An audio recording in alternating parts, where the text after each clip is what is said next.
welcome back everyone. So we're episode 10 now, finally reached double digits. I'm very excited for this one. We got two soccer players. I'm going to refer to it as soccer, even though some people prefer to call it football. But I've been wanting to do a soccer one for a while now. So thank you boys for coming on. Luca, Sachin.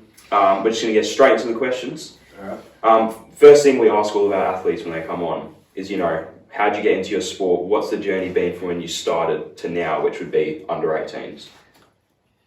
You go, mate. Alright. Well, I started playing, when I was about 4 years old for Perth Soccer Club.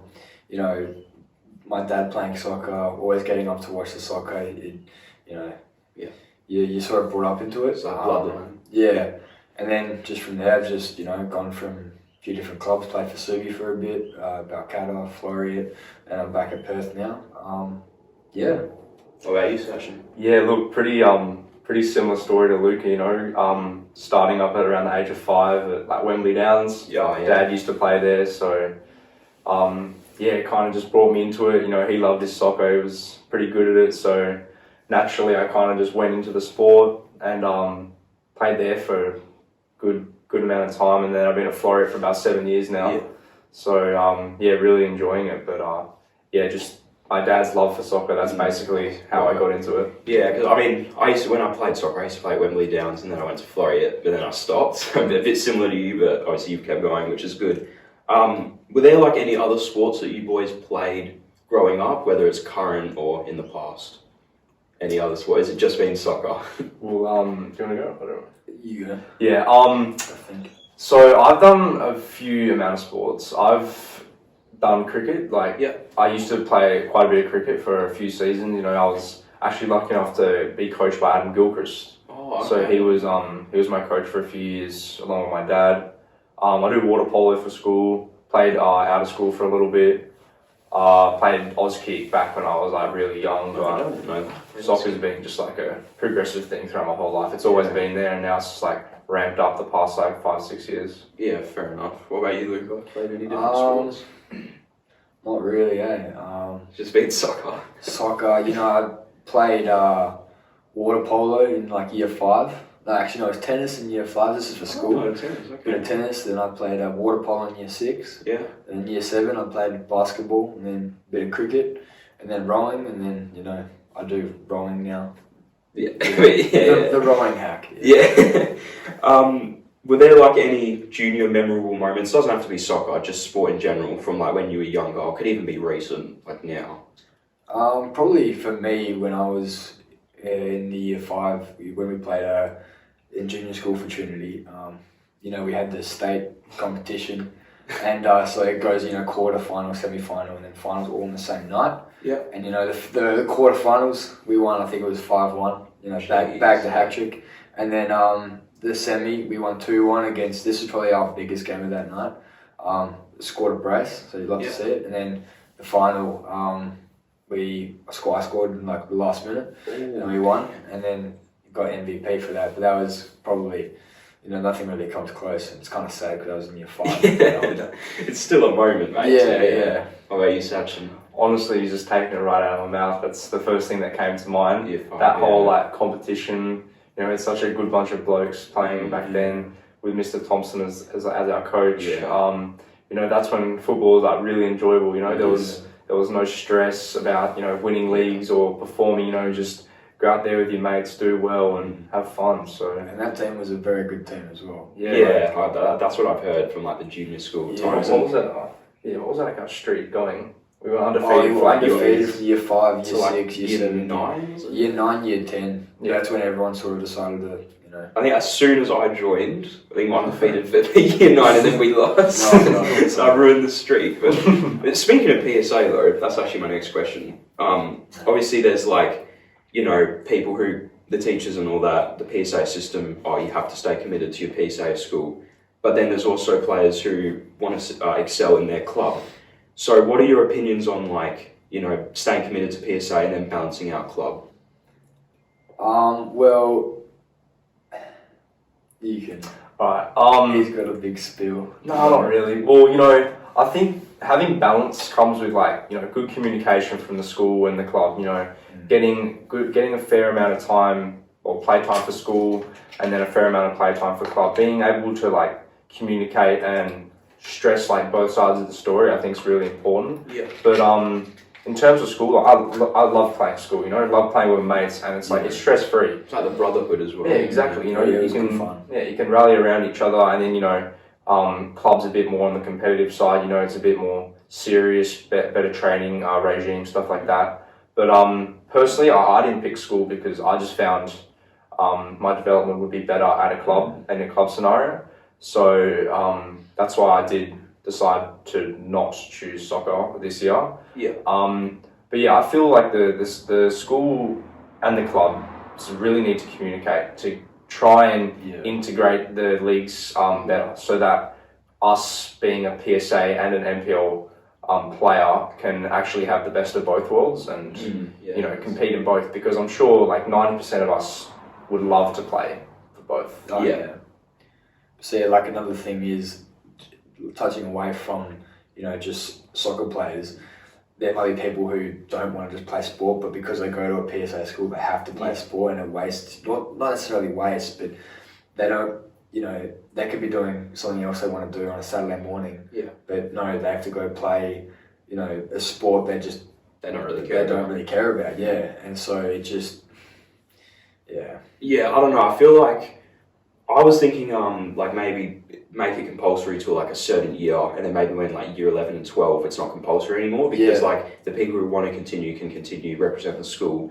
But like, yeah, because it's also about personal performance. Like if you have an opportunity at a club that you might not have at PSA, then you know that's where the school, like you said, the school and the club need to communicate, because it's also about, you know, what you want for your future, which is important.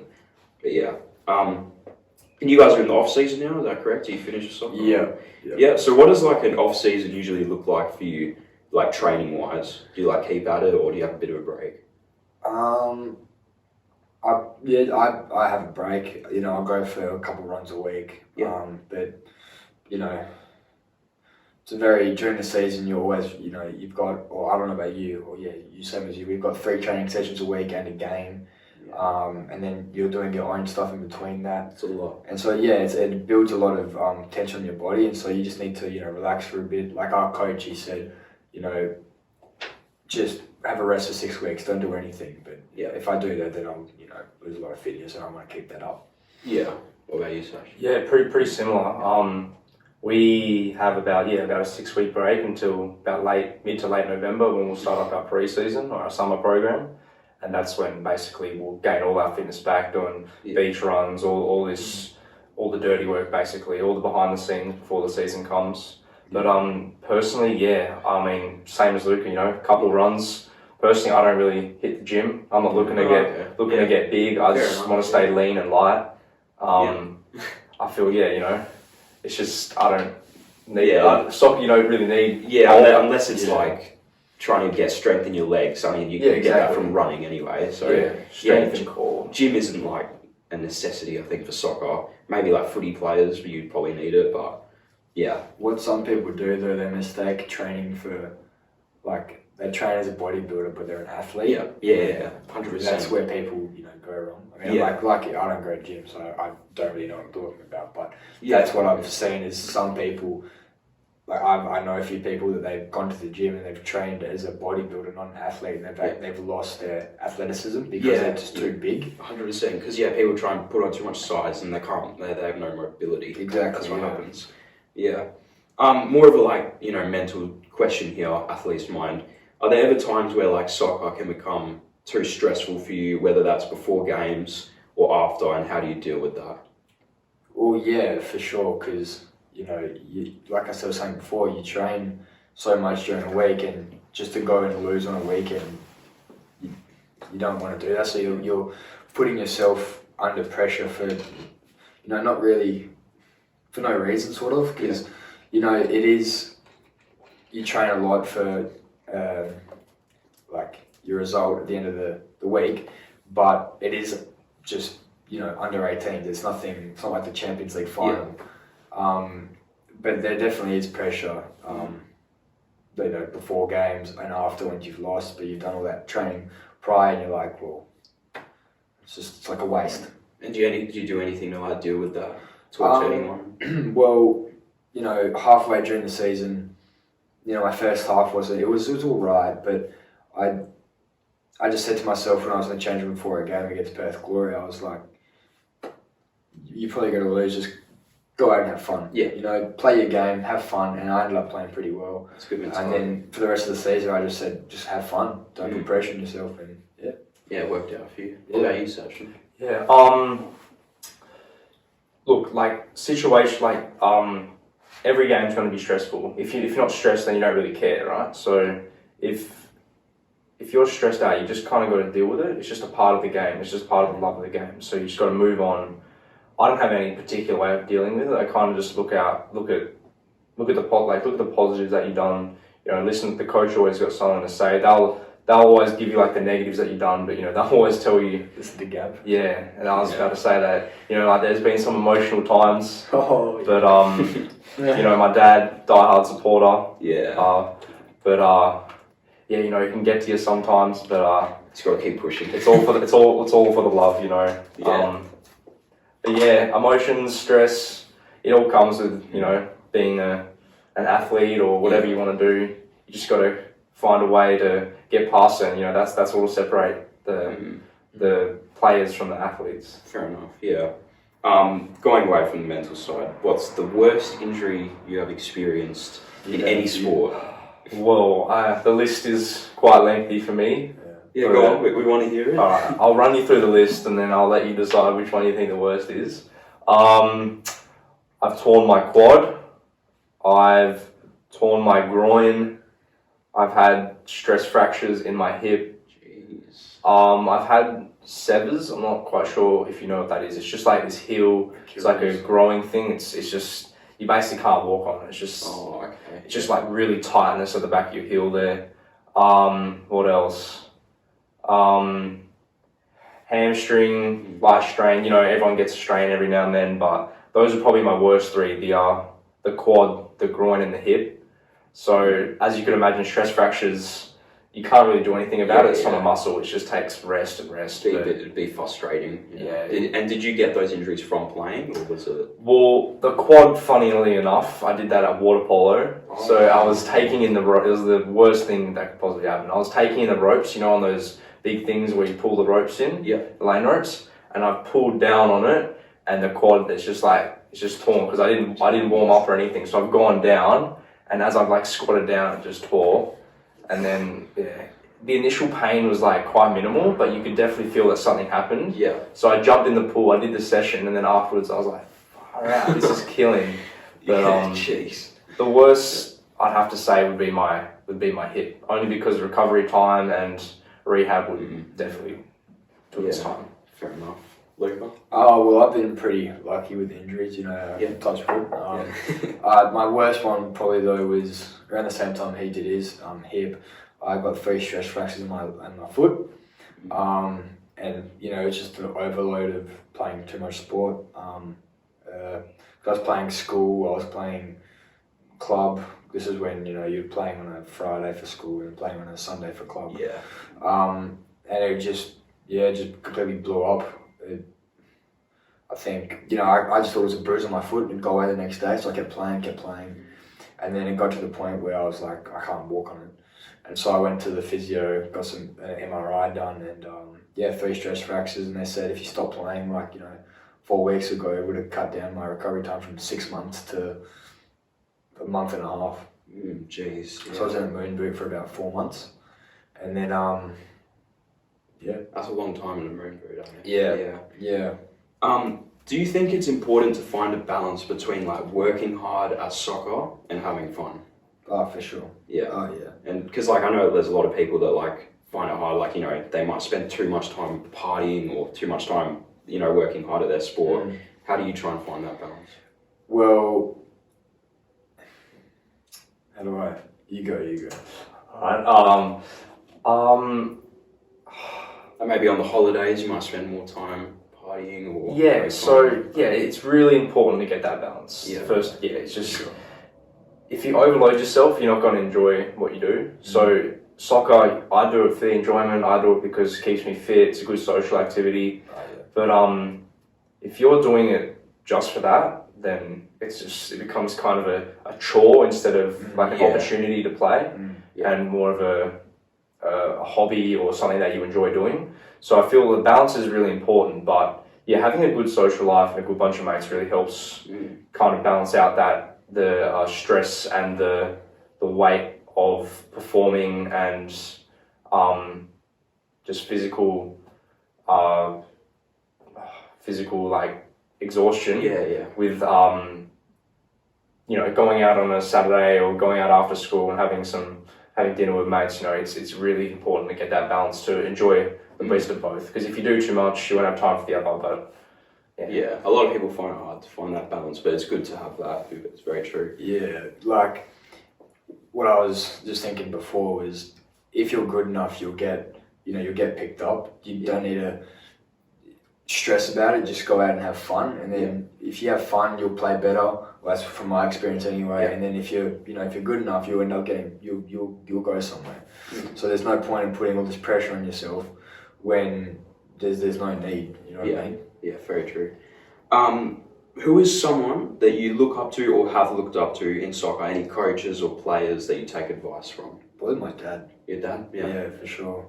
Like just during games, I'll see him in the crowd and he'll be, telling me something with his hands. I don't know what it means, but at half time I'll go past him and he'll tell me, and I'm like, okay. And, I'll listen to him because he knows how I play, and, he's played since he was 4 years old, and he's seen the game, he's watched the game, and I just pretty much just listen to him. There's a few players out there, like my hero is Del Piero, he played for Juventus, but in terms of someone I look up to, it'd probably be my dad. Yeah, very true. That's good to have. What about you, Sachin? Yep, same. Dad's always been there. He was my first coach in a sense. Teaching me all the basics. Knows how I play, knows what I like. Just he loves the game more than I do. So it's really good to have someone that backs you through thick and thin. Is always there to tell you what you've done wrong or how to improve it. But definitely, I'd say my dad. In terms of like professional soccer players, I don't really look up to any of them in a sense. I kind of just want to do what I do, not try and emulate. Try and emulate someone else. Just see what I can do. But say my dad. Alright. Do you have any advice, because obviously you guys are growing up, getting to that age where you can probably start giving advice to some of the younger players?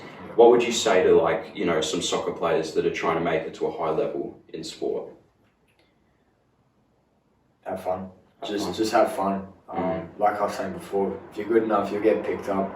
You do the extra, but don't overdo yourself. Don't do it to the point where you're falling out of love with the game. If you love the game, don't overdo it.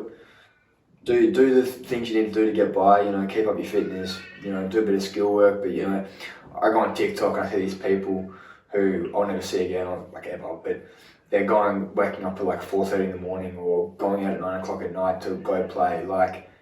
At that point, it's really not. Wow, waking up early. Wow, you're there's certain things where it's good for, like boxing, running, that's different. But with soccer, you can do that anytime during the day and you don't necessarily need to do it in the morning. Just have fun and work hard, but don't overwork. Yeah, okay. You know what I mean? Yeah, that's some good advice. Find that balance we were talking about before. Yeah. And then you'll go somewhere if you're good enough. Yeah. Yeah, pretty similar to Luke, every person's idea of fun is different. Yeah. So people might enjoy getting up at 4 a.m. and kicking the ball around, but that's just a personal thing. I don't think we really want to do that. But in terms of chatting to the younger kids about it, I reckon just do it, If you have an idea and you're thinking about whether to do it or not, just do it, because you're never going to get the opportunity again. The younger you start, the more a chance you'll have to improve and just develop. So don't second guess yourself. And anything you do, it can be soccer or even academics or an opportunity at school, I don't know, Christian service or something. Even if you're thinking about you know, the benefits that you'll get from doing it, or there might be more cons. Just do it, because like, what about the benefits you're missing out on? Just take your opportunities and don't waste time thinking about whether you should do it or not. Just take it while you can. Yeah. Where do you both see yourselves in the next 3 to 5 years, whether that's soccer or just life in general? Doesn't have to be soccer. I'll probably see myself playing first team for Florida. Oh yeah. I've been there basically my entire soccer career, so I feel, you know, there's a really good culture there that I'd really like to join in on. And you know, I'm going at a pretty good rate in terms of my development that, so hopefully within the next 3-4 years I'll be there. But you know, it's a big journey, but I feel like it'd be worth it when we get there. Yeah. In terms of out of soccer in personal life, I'm not sure. I don't even know what I want to do outside for uni yet, but that'll all come soon, I'm sure. Yeah, you'll get there. Yeah, similar to Sachin. Hopefully playing at first team level here, or over east. Just wherever, you know, the path sort of takes me. But in terms of uni, probably studying, you know, commerce, something like that, at UWA or Curtin. We'll see. But just see where the journey takes us. Just keep working hard. I'm sure you'll both get there. One thing that we all ask our athletes before they go is, if you could be any athlete in the world, whether it's past or current, who would it be and why? I'm gonna say, well, now probably current. I'd say Haaland. Okay. Yeah. Like people sleep on his physique. He's crazy. Like he's tall, he's fast, he's strong. He can score goals. Like he scored a goal against Dortmund last week, and it was a volley, but his foot was higher than the defender's head. Like that's athleticism. Bro's crazy. Haaland. Like he's just he's just an all-round athlete. Like he can jump. He's quick. Alright. What about you, Sachin? Who would you be? I don't know, I probably should have looked at the questions before. I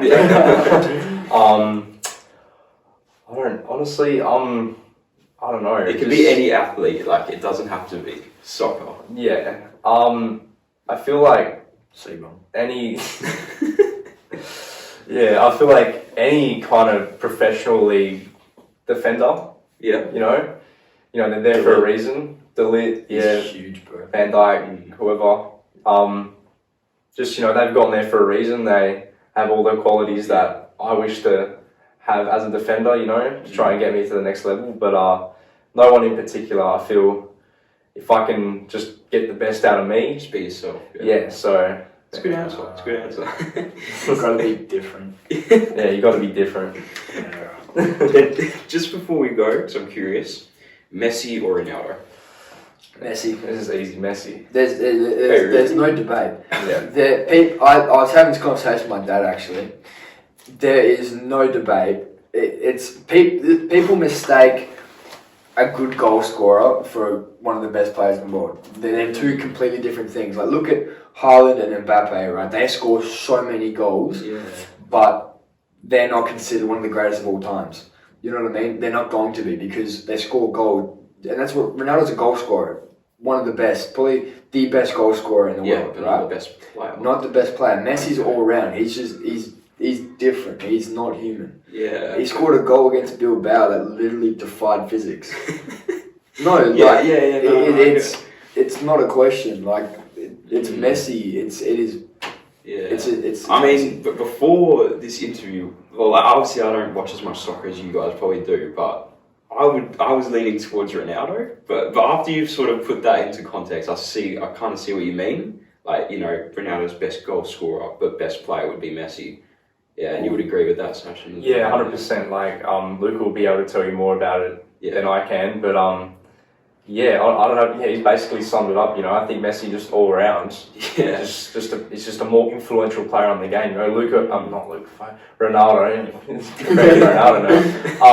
You know, Ronaldo will be there to pick up the scraps and put a goal away, or, you know, you have some blinder, but how'd they get there? You know, Messi's the one that got the ball there. So, in most circumstances, the assist is what makes the goal. Yeah, I never thought about it. But that's just how I view it. But definitely Messi. Yeah. Okay. Fair enough. Like if you look at them now, they're both getting old.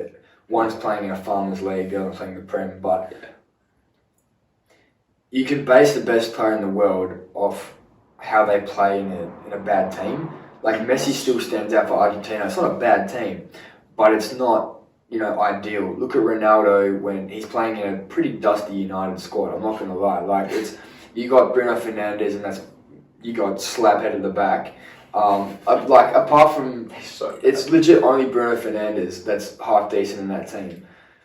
But he doesn't get any game time. He's old and all this, but he can't take players on anymore. Yeah. Right? He's lost his pace. Messi, he's lost his pace as well, but he can still get past players. The ball is glued to his feet at all times.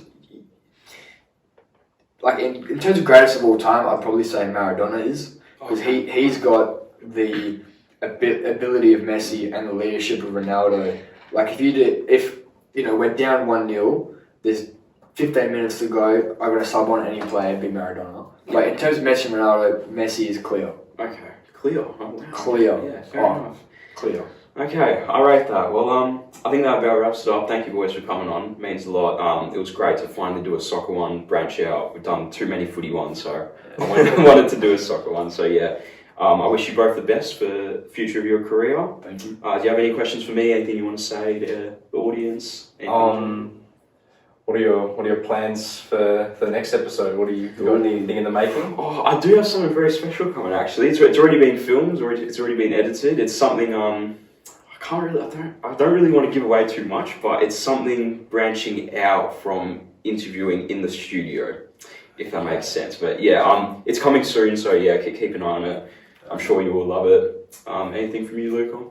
No, I don't think all it good. Sums up. Thank you for having us. All right, thanks, boys. Go and follow TikTok, Instagram. This will be on Spotify. You're watching on YouTube, obviously. And yeah, I'll see you guys in the next episode of The Athlete's Mind. Thank you.